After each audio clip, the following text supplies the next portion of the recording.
Hi, this is Tyrown Vincent and we are in Frankfurt at a private collection, and today I'm joined by beautiful Miss Amy Binding, Editor-in-Chief from Independent Collectors in Berlin. Hi Amy. Hi.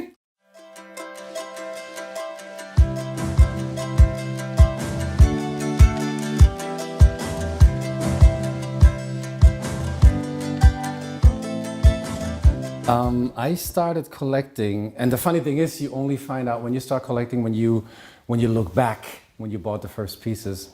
And the first piece that I ever bought was an amazing print, a poster by Salvador Dali, and I bought that when I was 17 years old. Wow. I went to a local record store, and back in the days the record store had CDs and records and this and that and the other, and you could buy posters there, and I found a poster that I fell in love with. And today it's not in the collection because I let my mom keep it when I moved out, but this is, I want to say officially, that would have been the first piece that I've ever bought.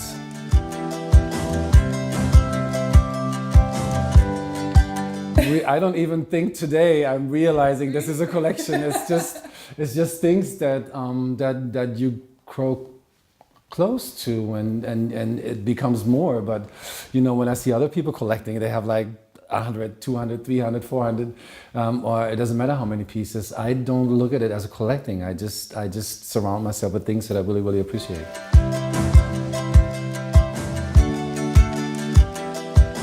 I surround myself with people. It's when I work, I meet a lot of people, and this, you know, you get different influences and you have different experiences, and through that you get an appreciation for life, and that contains so much more than just art pieces. You know, I consider it more a collection of craftsmanship through the centuries, because some of the pieces in the collections are dated as early as the 1500s, and some others are very contemporary.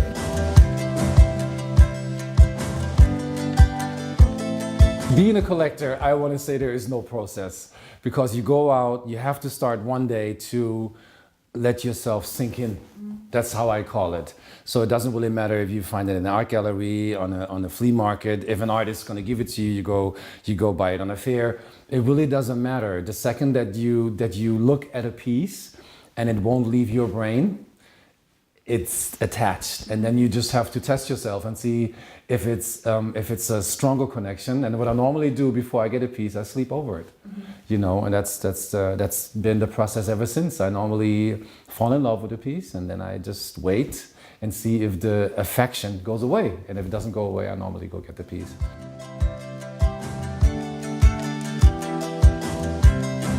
The most unusual experience that I had is that I get very sad when I'm away from home for a long time. Okay. I consider it to be very geekish and crazy, but I do have shots of the pieces on my cell phone. So when I miss them, when I travel a lot, and I do travel a lot, something is missing. It's, you know, when I stay in hotels and I travel to other countries and you do productions and stuff, which is my everyday life, I miss them, you know, not in a different sense than I miss my friends, because obviously, you know, they're people that you thrive off and that give you energy, but they're also the little energizers, like batteries. They recharge me. And the biggest benefit being a collector is that you live with your pieces. It's something that you can never do in a museum. You know, you get up in the morning and they're there, and you discover different things, and you might take some down and you hang some other pieces up. You get to play with them, and that's the funny part.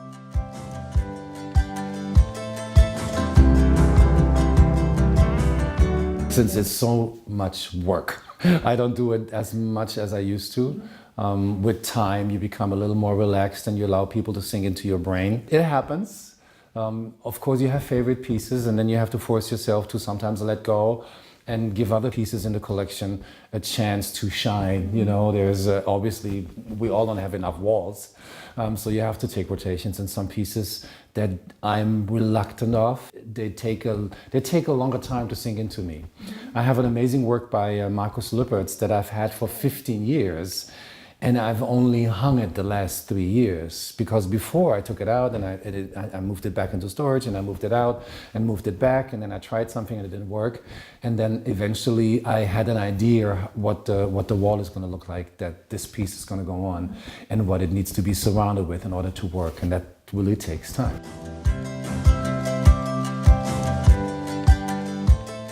I'm not searching. If you are a human being and you are easy with yourself, then you allow things to sink into your brain.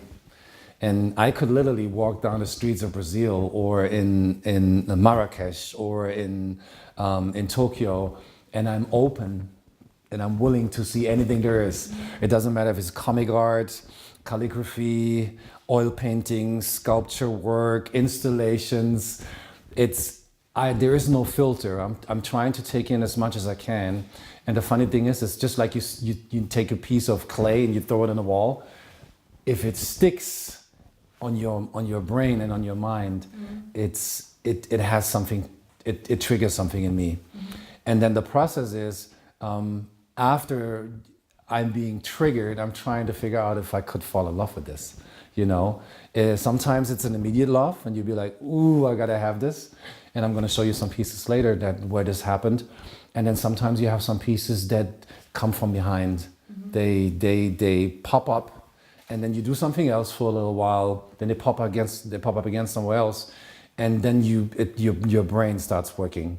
And this is the work with this has been the case with the work from Suza Krajewska. I love this work. I know you do, and you told me so on occasions. And the funny thing is, I love it too. The first time I discovered the works by Suza Krajewska was when I did an upload online, and this one of her iconic shots is two twins holding each other. One is looking to the camera, and the other one is leaning his head on the other one's shoulder.